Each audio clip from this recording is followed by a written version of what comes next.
गीता 18 के श्लोक नंबर 62 में भगवान स्वयं कह रहे हैं कि अर्जुन उस परमेश्वर की शरण में जा जिसकी कृपा से परम शांति व शाश्वत स्थान अर्थात सतलोक को प्राप्त होगा।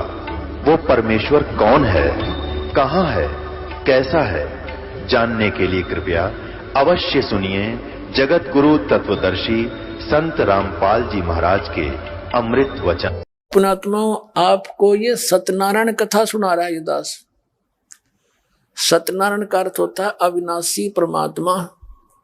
नारायण का अर्थ होता है जल के ऊपर आकर निवास करने वाला।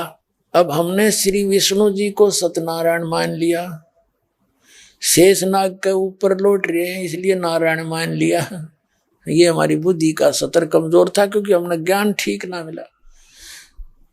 प्रत्येक युग में वो परमात्मा पूर्ण ब्रह्म सत्य पुरुष सत्यनारायण, सत्य माने अविनाशी, नारायण माने जल के ऊपर आकर प्रकट होने वाला वो परमात्मा सतलोक से चलकर आते हैं, प्रत्येक युग में लीला करते हैं। एक कमल के फूल पर, कमल का फूल तो जल में ही होता है, सरोवर में आके एक शिशु रूप धारण करके निवास करते हैं, जिस कारण से वो नारायण कहलाते हैं। और सत्य अविनाशी है ही वो, हम उसको सत्य साहिब बोलते हैं। अब आपको ये सत्यनारायण सुनाया जा रही, सत्यनारायण की कथा है। अभी तक हमें ये नकली गुरु आचार्य शंकराचार्य ऋषि मंडलेश्वर ये नकली कथा सुनाया करते, श्री विष्णु जी को सत्यनारायण बताया करते। और विष्णु जी खुद कहते हमारी तो जन्म मृत्यु होती है, हम अविनाशी नहीं है। तो पुण्यात्मा, ये हमारे को यानी धोखे में रखे और सही माल हमारे को नहीं दिया, गलत माल बेच गई है, नकली। अब फिर क्या बताते हैं परमात्मा। अब ये सत्यनारायण है जो दास आपको सुना रहा है। पुण्यात्माओं, अब बालक नहीं, इतना बुद्धिमान मानव बनाया परमात्मा ने पहले तो। लेकिन इस शिक्षा का आपको शिक्षा की आनी भी खूब हुई है, क्योंकि इतना बेईमाना छा गया, ये जीव इतना गिरावट में आ गया, वह भाव खत्म हो गया। लेकिन अब इसका सदुपयोग होगा, इस ज्ञान से भगवान के विधान को समझेंगे और फिर इतने प्रमाण मिलेंगे आपको, आप भूल जाओगे या नकली चतुरता जो इस शिक्षा ने हमें एक अवगुण पैदा किया है, ये फिर गुण में बदलेगा। कहते हैं अवगुण में ही गुण कर दे वह संतरे, और भला करते भी बुरा करें वो दूत और दंतरे। अवगुण में भी गुण कर देगा जो परम संत होगा, और जो निकमित आत्मा होती है वो भला करते हुए भी वो विरोध ही किया करते हैं, वो तो काल के दूत समझ लो। तो इस अवगुण को अवगुण में बदला जाएगा। बुद्धिमान समाज है, संकेत भी समझते हैं। बच्चे एजुकेटेड हो गए, बीए एमए कर लिया, किस लिए? बीएससी कर लिया है, डॉक्टर बन गए, इंजीनियर बन गए, आईपीएस आईएएस कर लिए, जज बन गए। यो क्या काम आओगा? यो आपका दो रोटी एक जीविका है आपकी। और जब भक्ति ना करी फिर क्या काम आएगा? अगले जन्म में गधा है। और परमात्मा कहते हैं आप तो छोटी मोटी पोस्ट वाले को पाकर खुश हो रहे हो। कबीर साहब कहते हैं कबीर हरि के नाम बिना ये राजा रसब हो, गधा बनेगा राजा। और माटी लदे को मार के घास ना नीरे कोई काम लेगा कुमार सारा दिन, घास तिरका होगा बनी में, दो मारेगा लट श्याम न चल खाइब काजू किसमें सूखी घास बाहर खेतों में, और सुबेरा फिर कान पकड़ लिया होगा उसका चल। परमात्मा कहते हैं यू कह तुमने दिखाई ना देता। ये कोई डूम बाट के गीत नहीं, कोई कथाएं नहीं है, ये वो आने वाले भविष्य में आपके साथ जो कैर टूटेंगे उनकी जानकारी है। पर आपको कद ये विश्वास होगा, और इतने बड़े दुख से आपको परमात्मा बचाना चाहते हैं क्योंकि आप उसके बच्चे हो। जो साधनाएं आज मानव समाज विश्व में कर रहा है उससे आपका जन्म और मृत्यु का रोग नहीं कट सकता। आप पर आने वाली आपदाएं नहीं चेंज हो सकती किसी भी रूप शकल में, किसी भी कीमत पे जो दुख है आपके भाग में वो भोगना ही पड़ेगा, और जो आपके भाग में सुख, जिसको नकली सुख मानो हो, वो भी आपको मिलता ही रहेगा। और जिस समय आप इस परमात्मा की शरण में इस दास के माध्यम से आ जाओगे, शरण अब में आ जाना बहुत अच्छी बात है, लेकिन इस सारी मर्यादाओं के ऊपर कदम रखना, उससे लाभ होगा। जैसे कितना अच्छा प्लेयर है खिलाड़ी, और मर्यादा है उस खेल की, सीमा बना रखी है, बाउंड्री, अब उसके अंदर ही खेल रहा है तो सफल होगा। और उससे बाहर निकल गया अटपट करके, लोग दिखावा करण खातिर कबड्डी कबड्डी करता, यूजलेस है। तो मर्यादा में रहकर जो इस गेम में यानी राम नाम के इस खेल में जो खेलेगा वह सफल होगा। तो फिर आपको देखना कितना लाभ मिलेगा, आपको कैसे सुख होंगे। तो विश्व में जो साधना इस दास के पास है, एक तो जो भी संत और भी सब अपनी साधना को ठीक मान रहे हैं, सच्ची मान रहे हैं, तभी तो वो कर रहे हैं और करवा रहे हैं। जिस दिन उनको ये पता लगेगा कि नहीं ये गलत है, उस दिन तुरंत त्यागनी पड़ेगी, उनकी मजबूरी होगी फिर। और वो होगा कैसे निर्णय जैसे दास कर रहा है ऐसे होगा। एक तो उन महापुरुषों के इतिहास बता रहा हूं, उनकी जीवनी, उनके एफिडेविट दे रहा हूं, जो उन महापुरुषों ने आंखों देखा भगवान की महिमा बताई। और दूसरा उन सदग्रंथों में प्रमाण दिखा रहा हूं जिनको आप सत्य मानते हो, जैसे गुरु ग्रंथ साहिब को सिख लोग मानते हैं और भाई बाला वाली जन्म साखी को सत्य मानते हैं। उन्हीं में प्रमाणित करता हूं कि ये मंत्र है जो नानक जी ने जाप किया और इससे मोक्ष होगा। वो मना क्यों किया था वो भी प्रमाण आपको दिया जाता है। इसलिए मना किया था कि पहले पार पूर तक कोई होना नहीं था, क्योंकि ज्ञान नहीं था इनको, भगवान हमने मानना नहीं, भगवान आकर चले गए। अब इस ज्ञान से हम परमात्मा को परमात्मा स्वीकार करके आगे बढ़ेंगे और ये मंत्र काम करेंगे।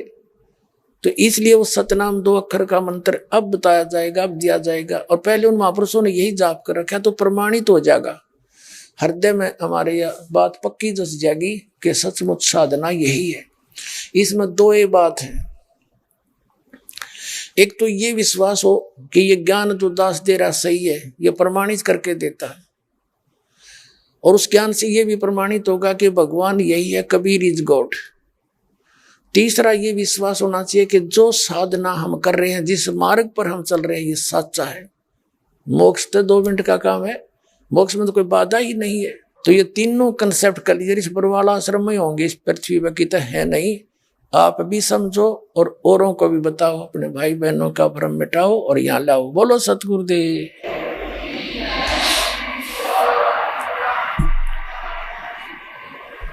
सत साहिब परम पिता परमात्मा पूर्ण ब्रह्म सर्वसृष्टि रचनहार कबीर परमेश्वर जी की असीम कृपा से आप पुण्यात्माएं सत्संग सुनने के लिए उपस्थित हुए।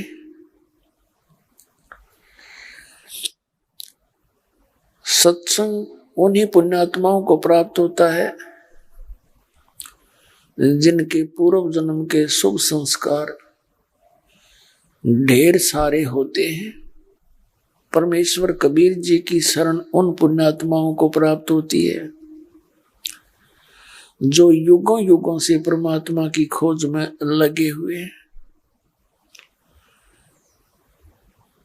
लेकिन यथार्थ ज्ञान न होने से परमात्मा के संग रहकर भी हम उस परमात्मा को पहचान नहीं सके।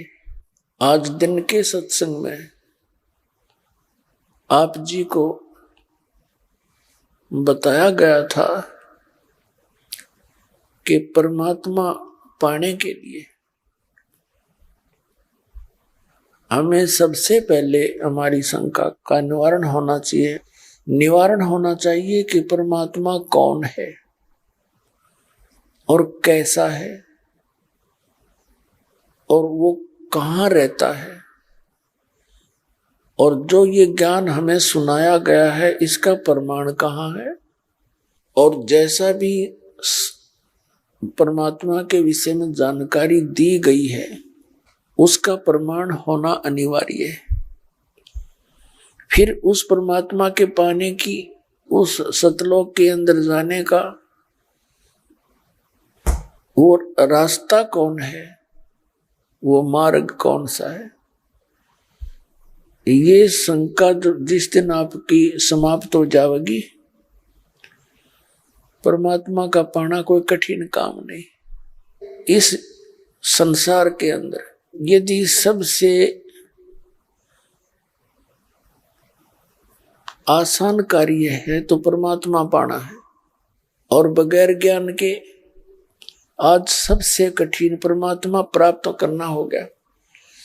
कैसे हो गया? जैसे हम इतिहास पढ़ा करते थे परमात्मा के प्राप्ति में संलग्न उन ऋषि और महर्षियों के। एक ऋषि ने इतने 1000 वर्ष तक तप किया, एक ऋषि ने ऐसे निराहार रह करके तपस्या की, एक ऋषि ने इतने वर्षों तक साधनाएं की, एक ऋषि का दीमक भी चढ़ गई, मिट्टी चढ़ गई, इतनी कठोर साधना की। तो हमने ये मान लिया था वे भगवान पाने के लिए तो ये प्रयत्न है जो इन ऋषि महर्षियों ने किया, या कहीं पर तपस्या की, धूने लगा के, अग्नि जला के बैठ गया, आसन पदम लगा के, कहीं पर खड़े होकर के, कहीं पर बैठ करके, कोई पहाड़ पर जाकर, कोई गुफाओं में घुसकर साधनाएं करते थे। तो हम गृहस्थियों का ये मनोबल टूट गया कि भी परमात्मा तो मिल रहा नहीं, क्योंकि परमात्मा तो ऐसे मिलेगा जैसे उन ऋषि में ऋषियों ने डले डो रखे, साधनाएं कर रखी। फिर भी आत्मा परमात्मा के बिना रह नहीं सकी। फिर हमने क्या तरीका अपनाया कि इन साधु संतां के आगे हाथ जोड़ते फिरे भिखारी बन के, मुझे आशीर्वाद दियो महाराज, मेरे नो बच्चे हो जा, इनका रोजगार लग जा, छोरा ब्याह जा, छोरी का ब्याह हो जा। हम यहां तक सीमित रह गए। फिर जैसे भी ज्ञानी संत मिले, किसी ने सोमवार का व्रत बता दिया, किसी ने शुक्रवार का, किसी ने कोई मंदिर पूजा बता दी, या किसी पहाड़ पर नैना देवी की सलाह दे दी, किसी को वैष्णो देवी की। हम इस काम लगे रहे। कोई हनुमान जी का पुजारी बन गया। अब इस अध्यात्म ज्ञान की रोशनी में पता चला, आदरणीय गरीबदास साहिब जी परमात्मा कबीर जी से परिचित होकर के सतलोक में जो भगवान को देखा, उसकी महिमा से परिचित हुए, फिर उस संपूर्ण ज्ञान से परिचित हुए, अध्यात्म ज्ञान से। तब उन्होंने बताया कि जिनको तुम संत मानते हो, ये संत नहीं है। इन्होंने लोग दिखावा ऐसा सिद्ध कर रखा जैसे ये संत महात्मा हो। किसी ने कंठी माला पैर रखी है, किसी ने 2 माला, किसी ने 4 माला पैर ली, तिलक लगा लिया।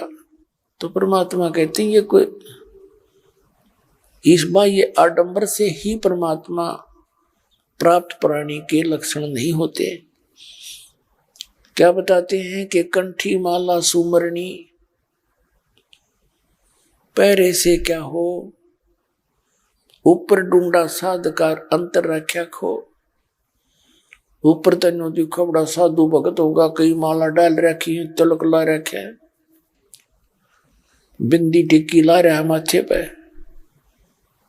तो कहते हैं ऊपर डूंडा साधका, ऊपर तन्नो दिखा वे बड़ा महात्मा है, अंतर रख्या खो, कख भी नहीं पता इसको डले डो रहा है। क्या बताते हैं कि डंब करें डूंगर चढ़े। डूंगर माने ऊंचे स्थान पर, पहाड़ों पर चढ़ जाते हैं।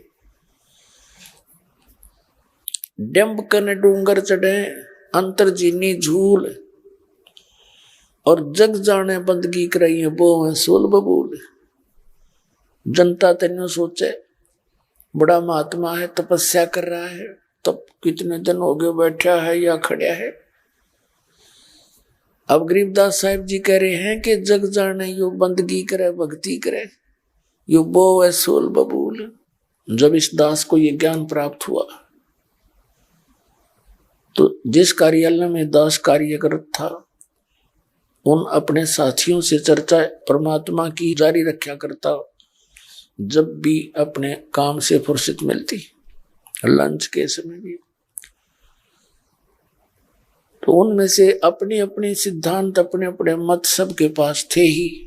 तो इतनी प्रेरणा ज्ञान चर्चा सुनकर उनमें से एक कहने लगा, मैं तो वहां जाऊंगा, वैष्णो देवी जाऊंगा। पहले कभी चर्चा नहीं होती, फिर वो डरे डोन की प्रेरणा है तो वो जो पुराना रंग चढ़ा हुए जाने की सोची। एक कहने लगा, ना साधु संत तुमने देखे को नहीं, मैं एक बार ऋषिकेश जा रहा था, ऋषिकेश, और ऊपर को चले गए पहाड़ों में, ऊपर जंगल में। वहां क्या देखा, 10-20 व्यक्ति बैठे थे। मैं भी उनमें जाकर बैठ गया, उनकी बातें सुनी। वो क्या कह रहे थे कि यहाँ एक बड़ा महात्मा रहता है, नीवस्त्र रहता है, एक केले का जो पत्ता है उसी को अपना लंगोट रूप में बांधता है और ना नगर में आता, अंदर गहरा गुफाओं में रहता है और कभी कभी इधर आता है। हम उसके दर्शन के लिए बैठे हैं। एक कह रहा था कि मुझे एक दिन दिखा थोड़ा सा, मेरा दुर्भाग्य था कि मैं चेहरा नहीं देख सका, मुझे देखते ही वापस भाग लिया और पीछे पीछे से देखा उसको।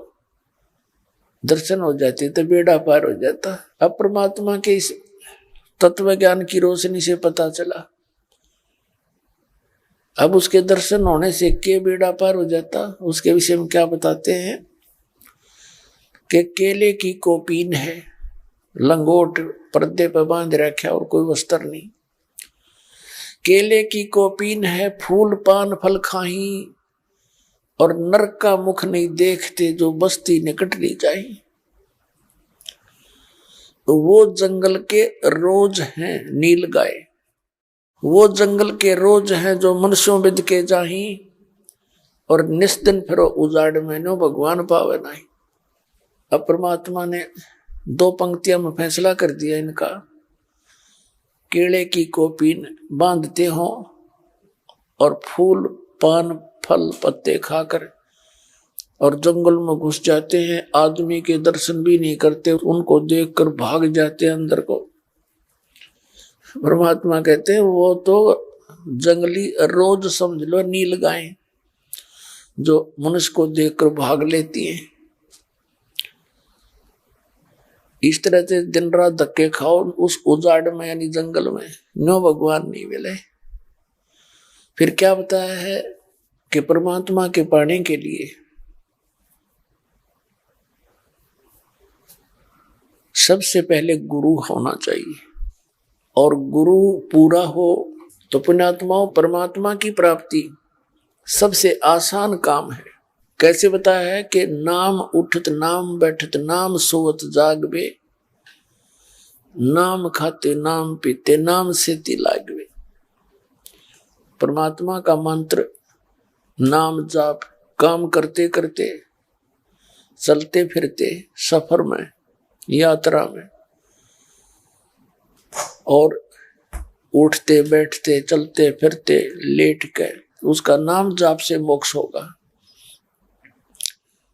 अब जैसे ये कई पंथ बताते हैं 2.5 घंटे सुबह 2.5 घंटे शाम नो उकड़ू बैठ के, कान भी बंद कर ले, नाक आंख भी बंद कर ले और मुंह भी, कोई बात हुई है? ये है कहीं विद्वान किसी संत महात्मा ने ऐसा किया हो जिनको ये प्रमाण में भी लेते हैं और उनकी वाणी को भी प्रमाण मानते हैं। किसी भी संत का ऐसा बता दो जिसने ऐसी साधना की हो। बाकी ये ऋषि में ऋषि डरे डोया करते, इनका कोई, इनको कुछ प्राप्त हुआ ही नहीं। इन्होंने सारा मिथ्या ज्ञान अपने अनुभव की बना दी पुस्तकें। जैसे श्रीमद् भगवत गीता अध्याय नंबर 8 के श्लोक नंबर 13 में ये गीता ज्ञानदाता ब्रह्म कहता है कि ओम इति एकाक्षरम ब्रह्म व्यवहारण माम अनुसमरण ये प्रियाति तजन देहम स याति परमाम गतिम।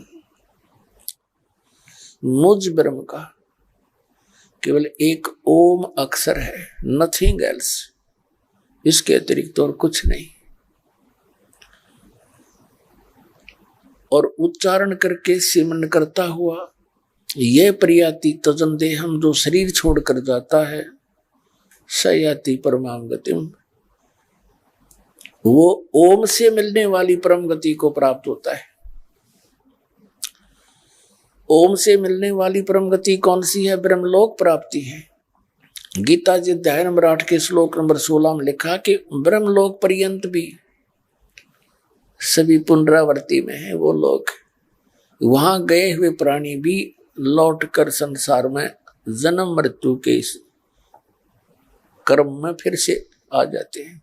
गीता ज्ञानदाता गीता अध्याय नंबर 2 के श्लोक 12 में, गीता अध्याय नंबर 4 के श्लोक नंबर 5 और 9 में, श्रीमद् भगवद गीता अध्याय नंबर 10 के श्लोक नंबर 2 में गीता ज्ञानदाता अपनी सतिथि बताता है कि अर्जुन तेरे और मेरे बहुत जन्म हो चुके, तो नहीं जानता मैं जानता। इससे कति क्लियर होगी, स्पष्ट होगी सारी कहानी कि गीता ज्ञानदाता नासवान है, इसका जन्म मृत्यु होता है और इसका ओम नाम है।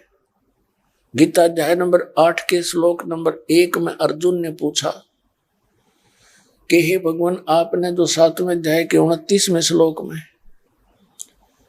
जिस तत्ब्रह्म की जानकारी दी है कि जो व्यक्ति जरा और मरण से यानी बुढ़ापे के दुख, वृद्धावस्था के दुख से और मृत्यु के दुख से छूटने का जो प्रयत्न करते हैं, वे तत्व ब्रह्म विदु, वो उस परमात्मा को जानते हैं, उस ब्रह्म को जानते हैं।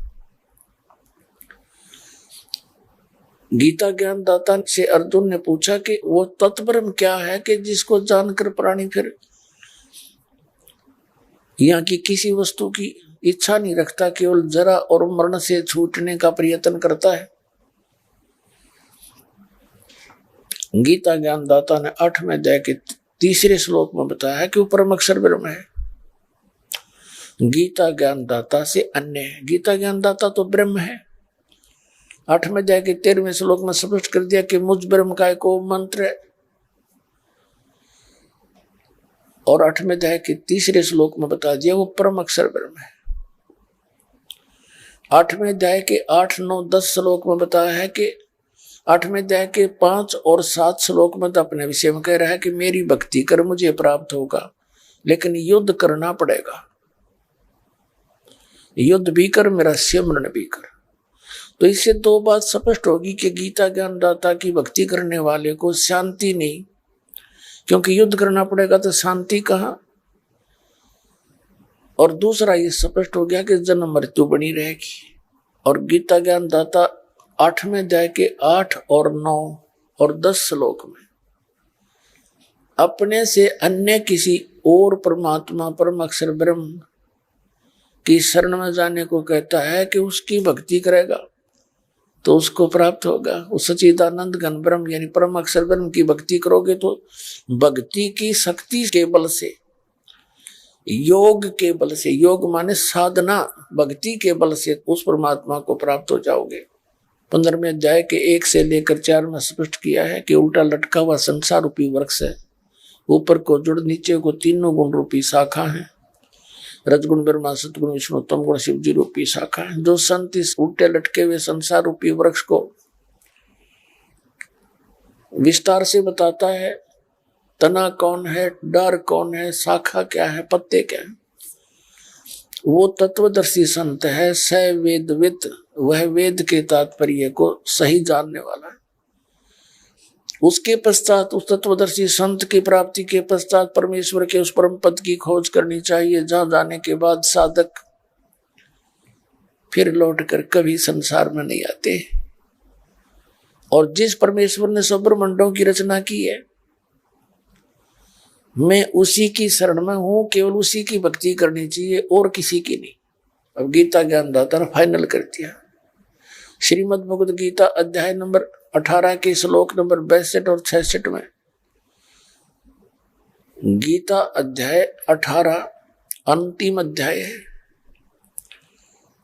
और इसमें 62 से लेकर 66 तक एक पूरी गीता जी का निर्णय दे दिया।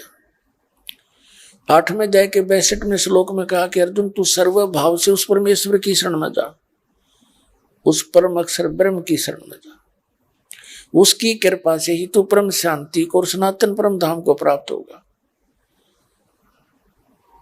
उसके लिए ऑप्शन बता दिया चौथे अध्याय के 34वें श्लोक में और चौथे अध्याय के 32वें श्लोक में कि सच्चिदानंद घन ब्रह्म ने अपने मुख से, उस परम अक्षर ब्रह्म ने अपने निज स्थान से आके अपने मुख कमल से अपनी अमृतवाणी में एक आध्यात्मिक अनुष्ठानों की, यज्ञों की जानकारी विस्तार के साथ कही है। वो तत्व ज्ञान है। चौथे अध्याय के 34वें श्लोक में कहा कि उस तत्व ज्ञान को तू तत्वदर्शी संतों के पास जाकर समझ, उनको दंडवत प्रणाम करने से, कपट छोड़कर प्रसन्न करने से वो तत्वदर्शी संत तुझे परमात्म तत्व का ज्ञान कराएंगे। इससे सिद्ध हो गया कि गीता ज्ञानदाता कंप्लीट स्पिरिचुअल नॉलेज नहीं रखता, उसको पूर्ण ज्ञान नहीं अध्यात्म। यदि उसको पूर्ण ज्ञान होता एक अध्याय और बढ़ा देता।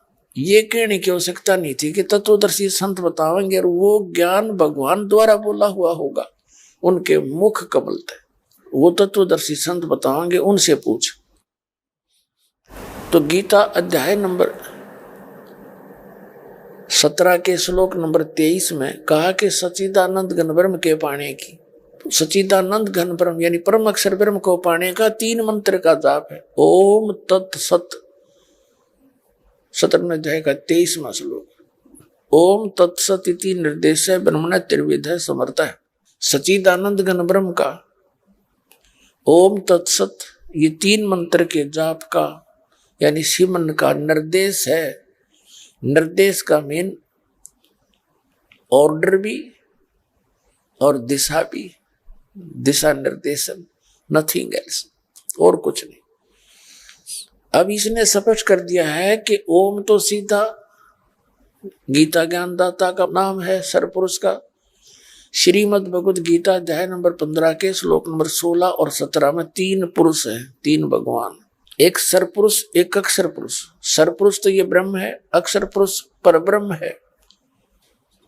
सरपुरुष है ये ब्रह्म काल 21 ब्रह्मांड का स्वामी और अक्षर पुरुष है 7 संख्य ब्रह्मांड का स्वामी। लेकिन ये दोनों नासवान है। इनके अंतर्गत जितने प्राणी वो भी जन्म और मृत्यु के अंदर हैं, उनका भी नाश होता है, लेकिन जीव आत्मा किसी की नहीं मरती, वो तो विषय ही अलग है।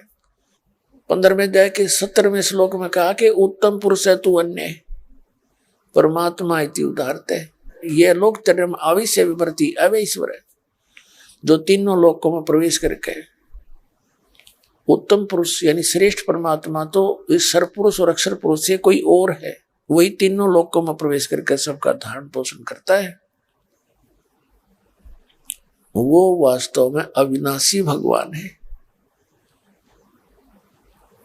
अपने आत्माओं गीता अध्याय नंबर 18 के श्लोक नंबर 62 में कहा कि अर्जुन तू सर्व भाव से उस परमेश्वर की शरण में जा, उसकी कृपा से तो परम शांति को और सनातन परम धाम को प्राप्त होगा।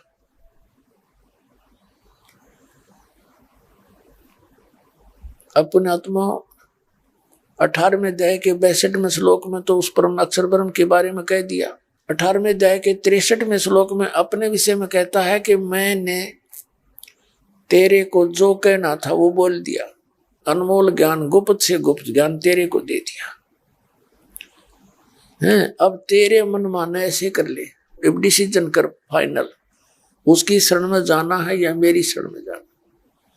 फिर कहता है कि एक गुप्त भेद और बता दूं, गीता अध्याय नंबर 18 के श्लोक नंबर 64 में, कि वो यही जिसके विषय में परम अक्षर ब्रह्म के विषय में जो मैं जानकारी दे रहा हूं, ये मेरा भी इष्ट देव है, मेरा पूज्य देव भी यही है।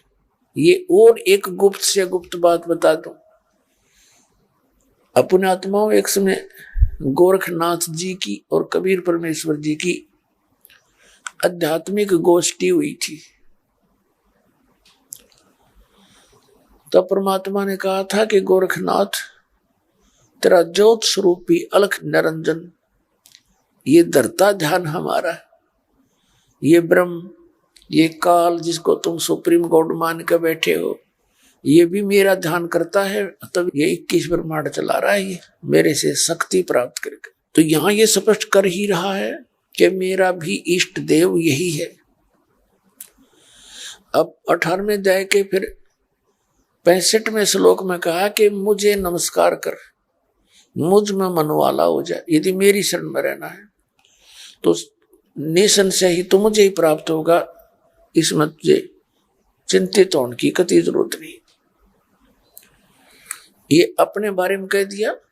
18वें अध्याय के 66वें श्लोक में कहता है कि सर्वधर्मान परित्यज्य माम।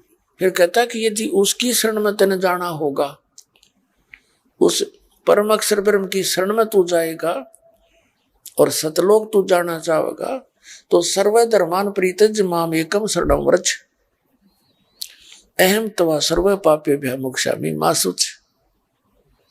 गीता ज्ञानदाता कहता है कि यदि तूने उसकी शरण में जाना है तो सर्व धर्मान परित्यज्य माम, मेरे सतर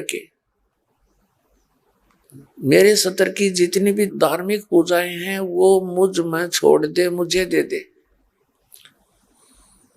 उसके पश्चात तुम एकम शरणम वर्ज, एकम अद्वितीय जिसके बराबर दूसरा ना हो, उस समर्थ शक्ति परम अक्षर ब्रह्म की शरण में वर्ज माने जाओ। और इन नकलिया ने सारे बैठा रखे, अर्थों के अनर्थ कर डाले। वर्ज माने जाना होता है, और इन गीता के अनुवादकर्ताओं ने सब ने आना किया हुआ। एक थोड़ी सी झलक दिखाता हूं नकलियों की। अब पुण्यात्माओं आप देखिएगा, आपको दिखाते हैं इन पवित्र सदग्रंथों को हमारे धर्म गुरुओं ने कितना जाना, कैसा समझा।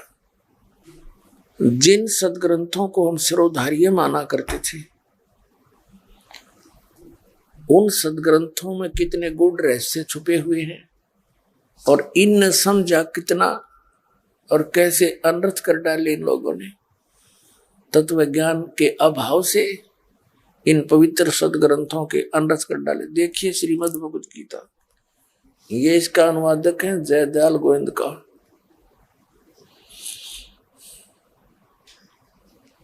और गीता प्रेस गोरखपुर से प्रकाशित है। देखिएगा गीता अध्याय नंबर 18 के और श्लोक नंबर 62 में क्या कहा है। ए भारत, सब प्रकार से उस परमेश्वर की शरण में जा, सर्वभावेन, उस परमात्मा की कृपा से ही तू परम शांति को और शाश्वतम स्थानम यानी सनातन परम धाम को प्राप्त होगा। सनातन माने सदा रहने वाला, सतलोक, धाम कहो, स्थान कहो, लोक कहो, उस सतलोक को, अविनाशी स्थान को प्राप्त होगा। अब यहाँ ये हमारे धर्मगुरु आचार्य और शंकराचार्य मंडलेश्वर उल्टा अर्थ करते हैं। कोई इनसे पूछता है कि महाराज जी, यहाँ 18वें अध्याय के 62वें श्लोक में भगवान अपने से अन्य किस भगवान की शरण न जाने को कहता है, तो ये क्या सट्टे लगाते हैं। कहते अपने बारे में कह रहा है। जब अर्जुन को सब कुछ बता दिया फिर भी संतोष नहीं हुआ, तब कहता है अपने विषय में, अपनी शरण में आने को कहा है। गीता अध्याय नंबर 2 के श्लोक नंबर 7 में अर्जुन तो पहले कह रहा है भगवान कृष्ण को कि मैं आपकी शरण में हूं, मैं आपका शिष्य हूं, मेरे हित में जो बात हो वो कहना, मेरी बुद्धि अब काम नहीं करती। और अब ये कहना कि अपने विषय में कह रहा है, मात्र भ्रम पैदा करना है, अपना अज्ञान छुपाना है। ये देखिएगा गीता अध्याय नंबर 2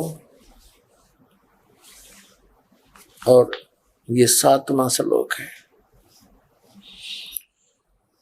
कायरता रूप दोष से उपहत हुए स्वभाव वाला धर्म के विषय में मोहचित हुआ मैं आपसे पूछता हूं, जो साधन निश्चित कल्याणकारक हो वह मेरे लिए कहिए, क्योंकि मैं आपका शिष्य हूं, इसलिए आपके शरण हुए मुझको शिक्षा दीजिए। बता, अब अर्जुन तो कहता कि मैं आपकी शरण हूं और मुझे जो मेरे हित में हो वह बात की है, मेरी बुद्धि काम नहीं करती। अब फिर यहाँ कोई नौका है कि अपनी शरण माने को कहता है, वो तो शरण में पहले था उनकी तरह। अब क्या बताता है, अब फिर आगे 18वें अध्याय के 62वें श्लोक में,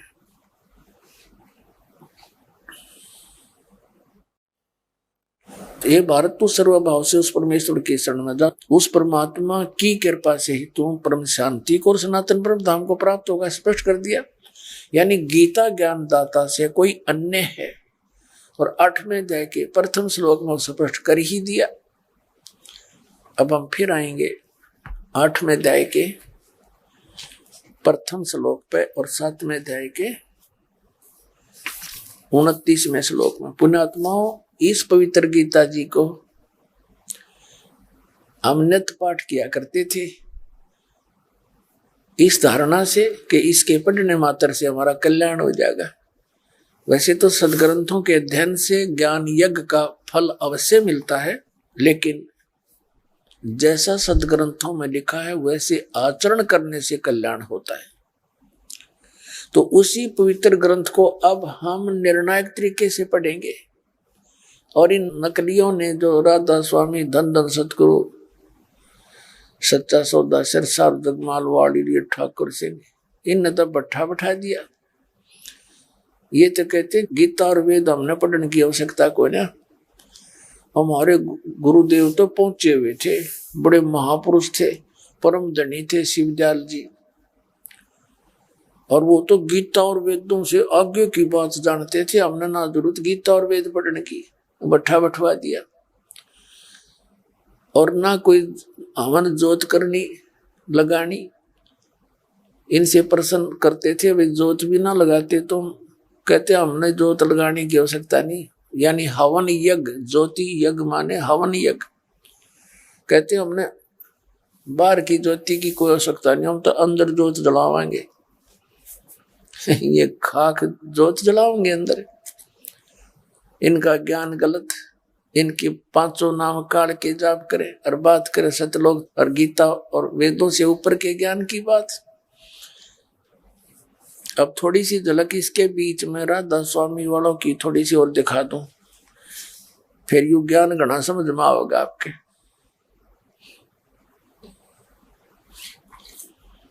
कहते हैं बुद्धिमान को संकेत ही बहुत होता है, और जो व्यापारी लोग होते हैं, बिजनेसमैन, 100 बोरियों का, 1000 बोरियों का, यानी 1000 क्विंटल कोई सौदा करते हैं, 1000 क्विंटल किसी कणक या बाजरा ज्वार का, उसकी बोरियां भरकर रख दी जाती हैं।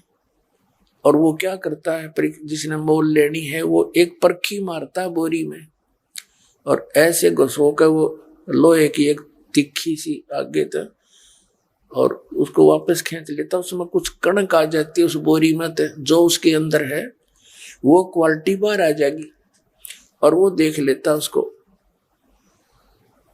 तो उसने सारी बोरी खोलने की आवश्यकता नहीं, उसी से प्रमाण हो जाता। उसको 2-4 जगह से मार के देख लेता, और हजारों टन एक एक बोरी में एक मार के, तो उससे पता लग जाएगा इसमें क्या मटेरियल और कैसा है। तो ये एक परखी मार के दिखाता हूं आपको बीच में, राधा स्वामी की बोरी में।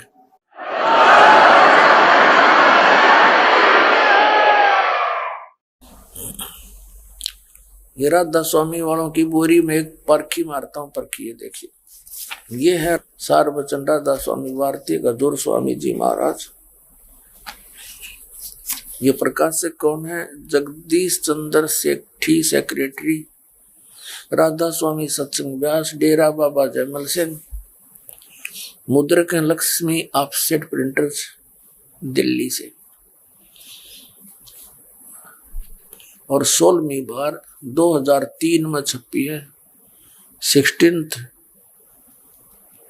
एडिशन 2003 की है अपने पास। भूमिका है कि सारवचन राधा स्वामी वार्तिक हजूर स्वामी जी महाराज के वचनों का संग्रह है। राधा स्वामी वार्तिक या हजूर स्वामी जी महाराज के वचनों का संग्रह है। स्वामी जी महाराज कौन से वो नीचे बताएंगे। ये वचन सत्संगों तथा अन्य चर्चाओं के दौरान सत्संगियों ने नोट किए थे। स्वामी जी महाराज के परम धाम सिद्धारने के कुछ वर्ष बाद इनका संग्रह करके पुस्तक रूप में छपवाया गया। सन 1902 में बाबा जयमल सिंह जी महाराज ने सारवचन राधा स्वामी वार्तिक को पहली बार गुरुमुखी लिपि में छपवाया। प्रस्तुत पुस्तक ये उसी प्रथम गुरुमुखी संस्करण के अनुसार है और अब इसका हिंदी संस्करण प्रकाशित किया जा रहा है। ये कौन थे स्वामी जी? स्वामी जी महाराज का नाम, शुभ नाम सेठ शिवदयाल सिंह जी था। आपने 25 अगस्त 1818 में आगरा शहर में जन्म लिया। आपके पिताजी का नाम सेठ दिलवाली सिंह जी तथा माता जी का नाम महामाया जी था।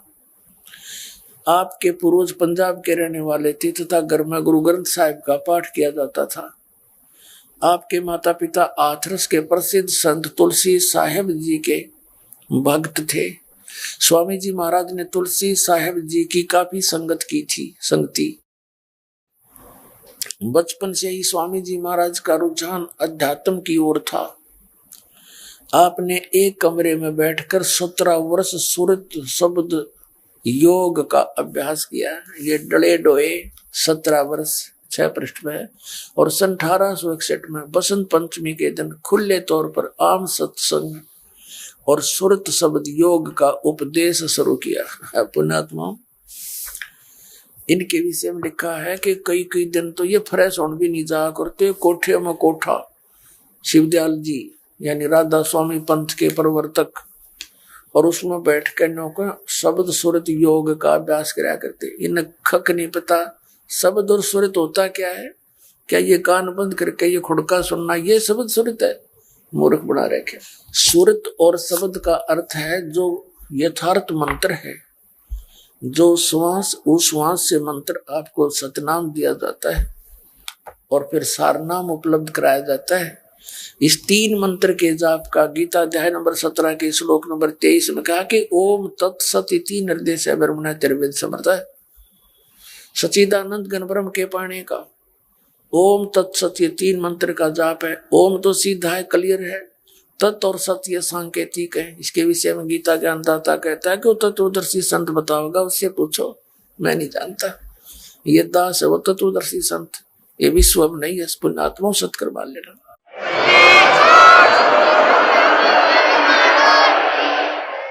तो जो नाम हम श्वास के द्वारा बाहर जाप करते हैं, हमारी सुरत उसके ऊपर लगी रहे कि कौन सा मंत्र मैं बाहर छोड़ रहा हूं, कौन सा जाप करते हुए श्वास से कौन सा अंदर ले रहा हूं। इसका अभ्यास किया जाए ताकि ये सुरत और शब्द अभ्यास है। ये कान बंद करके ये गोड्डे कंडम कर लिए भोली आत्माओं ने, ये मूर्ख बना रखे इन्होंने। कोई किसी संत ने करी है ये साधना? किसी भी संत की बता दो जिनको ये मुक्त मानते हैं। आदरणीय कबीर परमेश्वर जी को ये मुख्य रूप से मानते हैं और आदरणीय नानक साहिब जी के इनके ज्ञान को, उनकी वाणी को विशेष प्रमाण में रखते हैं। इन महापुरुषों ने कभी ऐसा हठ योग किया? कबीर साहब कपड़ा बना करते थे और नानक साहिब जी पहले तो नौकरी करते थे, फिर अपने खेतों में अपना खेती भी करते थे और सत्संग भी और भक्ति भी करते थे। तो ये देखना, अब इसने 17-18 वर्ष डड़े डोक है और फिर के वचन फरमाए, अपने कर्म बिगाड़ दिए। ले दिखाता हूं आपको, ये देखिएगा। ये पृष्ठ नंबर 13 से हम शुरू करेंगे।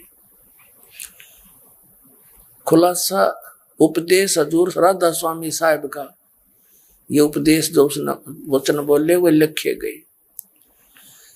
दफा एक वचन में क्या बोला, सिर्फ काम इतना है कि इंसान यानी मनुष्य अपनी सूरत यानी रूह को उसके खजाने और निकास यानी मुकाम सतनाम और राधा स्वामी में पहुंचावा आगे लिखा है।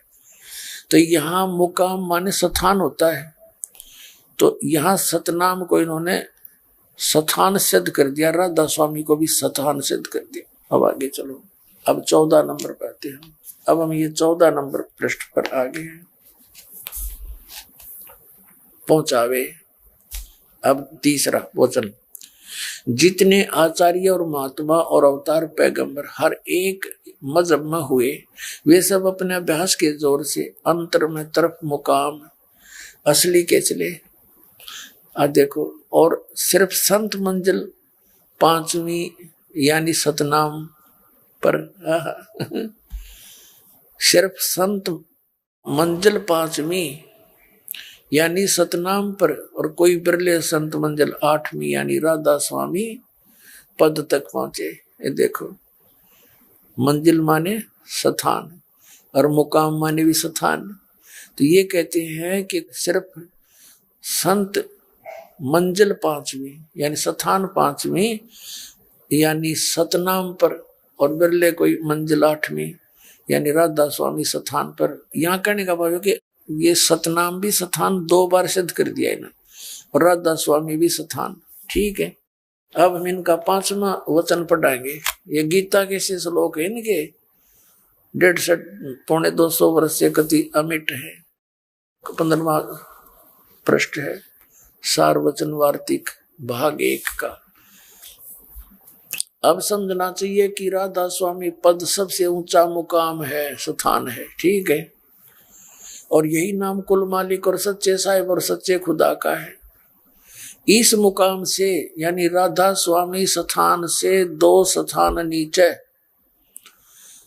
सतनाम का मुकाम है। सतनाम को ये स्थान सिद्ध कर चुके हैं। 2 स्थान नीचे स्थान का मुकाम माने भी स्थान, और सतनाम माने भी स्थान। स्थान का स्थान है, वारे अंग्रेजों। और जिसको अभी सतनाम को और परिभाषित किया आगे बड़े खोल के, इस सतनाम को अर्थात है जिसको यानी सतनाम को, फिर पढ़ो, इस राधा स्वामी मुकाम से, राधा स्वामी स्थान से 2 स्थान नीचे इस सतनाम का मुकाम यानी स्थान का स्थान है। अभी स्थान को सतनाम को है जिसको यानी सतनाम को संतों ने सतलोक और सचखंड और सार शब्द और सत शब्द और सतनाम और सतपुरुष करके बयान किया। वारे इंजीनियरों, आ गया। और इनका ये है, इनका गीता और वेदों से ऊपर का ज्ञान है, और जिसके कारण ये श्री शिवदयाल जी भूत बन गया। इनका कोई गुरु नहीं था, हैं, और अपनी शिष्या बुक्की में बोल रहा है, हो गया पार, अपना नाश कर गया और करोड़ों जीवों को और काल के मुंह में झोंक गया। ये थोड़ा सा और दिखाऊंगा, गीता तो फिर पढ़ लेंगे। अपने आत्मा या मेर करी अपने बच्चों पर कबीर भगवान ने कि इन काल के दूतों से ये पुस्तक लिखवा दी। जब इस काल ने परमात्मा से वाद विवाद किया था, पहले तो हाथ जोड़ के चरणों में पड़ के एक वचन ले लिया कि 3 युगों में जीव कम ले जाना, चौथे युग में कितने ले जाना, और एक और शर्त रखी थी, भगवान अपना ज्ञान दे के अपना बना के आप ले जाना, जोर जबरदस्ती ना करना। आपके ज्ञान ने मानने वो आपका, और हमारे ज्ञान ने जो स्वीकार रखे वो हमारा, जबरदस्ती ना करना। परमात्मा को पता था जबरदस्ती करूं तो मैं वैसे उठा ले जाऊं यूं करे के, लेकिन ऐसे तो पहले ये वहां थे ही नहीं, फिर भागे यहाँ पर इस काल के लोक में। अब आपको समझदार बना के भक्ति से युक्त करके और फिर ले जाएंगे। फिर यू काल बोला कि जोग जीत इबे सिक जाओ संसारा, जीव न माने कहा तुम्हारा, द्वादश पंथ करूं मैं साजा, नाम तुम्हारा ले करूं आवाजा। कलयुग में कहते हैं द्वादश पंथ करूं मैं साजा, 12 पंथ तेरे कबीर नाम से चला दूंगा।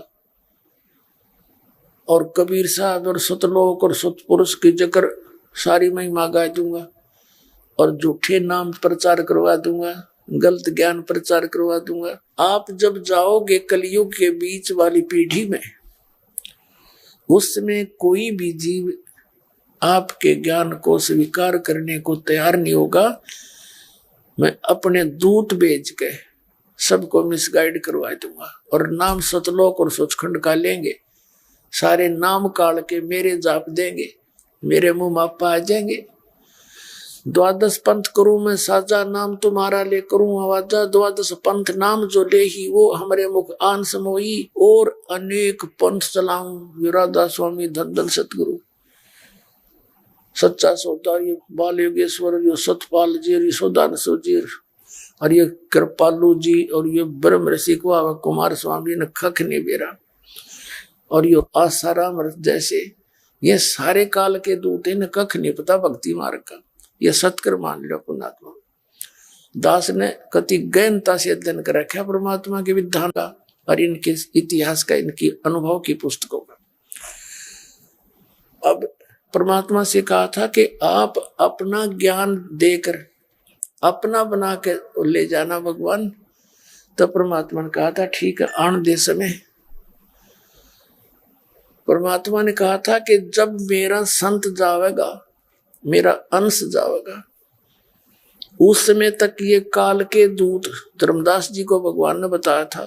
धर्मदास जी ने पूछा था परमात्मा, आप कह रहे हो कलयुग की बिचली पीढ़ी में पार करूंगा, आज जो आप आए हो, आज तो उसकी तुलना में आज तो लोगों की आस्था भगवान में बहुत घनी है, और नेक आत्मा है, भगवान से डरने वाले। और उस समय तो आप बता रहे हो कि बहुत बुरा हाल हो जाएगा, फिर कैसे बात बढ़ेगी।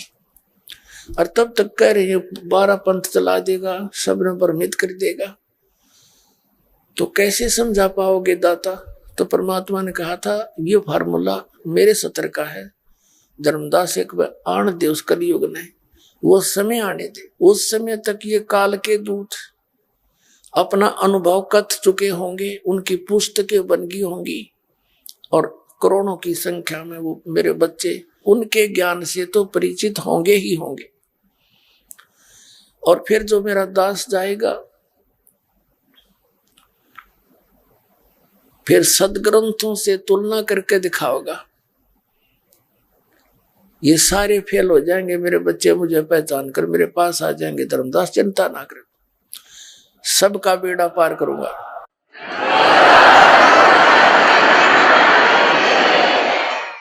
तो उस परमेश्वर की दया से आज आप अपने मालिक को पहचान सकोगे।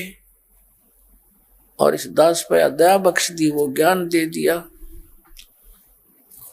वैसे तो परमात्मा की रजा बिना जीव की कोई औकात नहीं है इतने गहरे सदग्रंथों को समझ सके, क्योंकि ये सारे फेल थे इनमें। ना गीता को कोई कख जाने था, उल्टे सुल्टे आंकड़े अटपट कर रखी है अनुवाद में। अब ये राधा स्वामी पंथ अपने भारतवर्ष में, इसकी ब्रांच इन सबसे ज्यादा जीवों का नाश कर दिया। इससे पहले ये शंकराचार्य भट्ठा बिठा गए हिंदू धर्म का, क्योंकि जीव ही ब्रह्म है। और फिर क्योंकि श्री कृष्ण और विष्णु जी की इनकी भक्ति करो, ये भगवान, और वैसे जीव ही भगवान। इन्हें कख नहीं पता भगवान कौन है। इनको ये अजर व अमर बताते हैं, ये खुद कहते हैं हम नासवान, हमारी जन्म मृत्यु होती है। तो इन्होंने सारा उल्टा ज्ञान पढ़ा दिया, उल्टे पाठ पढ़ा दिए। ये काल प्रेरित थे सभी, लेकिन ये सारे पकड़े गए। इस आध्यात्मिक ज्ञान चर्चा में सारे के पालस तार दी परमात्मा की दया से, कति इनके पास कख नहीं पाया। और बुद्धिमान समाज आज किसी भी मीडिया के अंदर, किसी टीवी चैनल पर जरा सी भी खबरी आ जाती है, दूर तक फोनों से खड़क जाते हैं, देखो वहां क्या आ रहा, देखो क्या आ रहा। और दास ने 1 महीने तक इनकी देही तोड़ दी, कोई ना बोला तो सारे झूठे।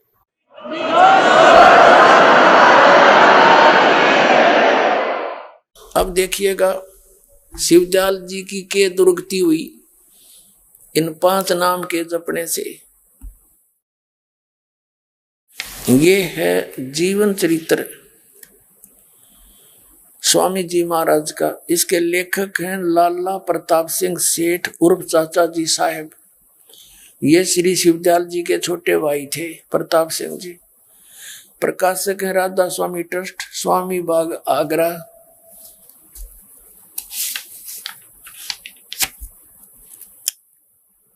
ये है 17वीं बार छपा है, 5000 सन 2006 में लेटेस्ट है ये।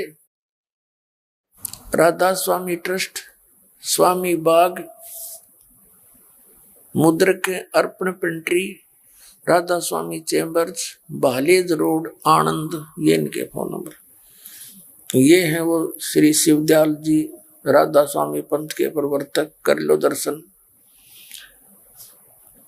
परम पुरुष पूर्ण धनी हजूर स्वामी जी महाराज। अब इसमें इन्होंने क्या लिखा है कि इन्होंने कोई गुरु ना बनाया अपना, क्योंकि ये तो परम धनी थे ना, इन्हें गुरु की आवश्यकता नहीं। अरे परम धनी तो कबीर साहब थे, उन्होंने भी गुरु बनाया। ये देखो, ये पृष्ठ 28 पे लिखा है कि स्वामी जी महाराज का कोई गुरु नहीं था और न किसी से उन्होंने परमार्थ का उपदेश लिया। उनका कोई गुरु नहीं था। और कबीर परमात्मा कहते हैं, गुरु बिन माला फेरते, गुरु बिन देते दान, गुरु बिन दोनों निष्फल हैं, चाहे पूछो वेद पुराण। कबीर राम कृष्ण से कौन बड़ो, उन्हों भी गुरु कीन, 3 लोक के वेधनी, गुरु आगे अधीन। फिर बताते हैं कि गर्भ योगेश्वर गुरु बिना, करता हर की सेव, कह कबीर बैकुंठ से, वो फेर दिया सुखदेव। राजा जनक गुरु किए, फिर कीनी हरि की सेव, कह कबीर बैकुंठ में, वो चले गए सुखदेव। हरीश ने गुरु नहीं बना सकते, केवरन मट्टी हुई भूत बन गया, बनना ही था।